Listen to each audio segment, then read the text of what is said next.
ഏറെ പ്രിയപ്പെട്ട പാവം സോദരി പൂതനയുടെ വിരിമാറ് നുകർന്ന് ചോരയും നീരും വലിച്ചെടുത്ത് നിഷ്കരുണം ആ കള്ളകൃഷ്ണൻ വധിച്ചു എന്നറിഞ്ഞപ്പോ മുതൽ നാം നിന്റെ മരണം ഉറപ്പിച്ചു കഴിഞ്ഞു.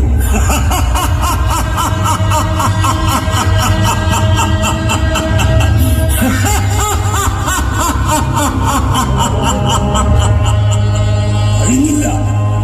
നമ്മുടെ ഏറെ പ്രിയപ്പെട്ട മറ്റ് പല സോദരങ്ങളെയും എനിക്കത് ഓർക്കാൻ കൂടി വയ്യ. അഘാസുരൻ, മുഷ്ടികൻ, ചാണുരൻ, ശകടാസുരൻ, അങ്ങനെ ഓരോരുത്തരെയും നീ നിഷ്കരുണം വധിച്ചില്ലേ?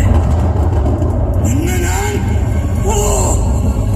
നമുക്ക് സഹിക്കാവുന്നതിനപ്പുറം നാം സഹിച്ചു കഴിഞ്ഞു. വയ്യ, ഇനി വയ്യ.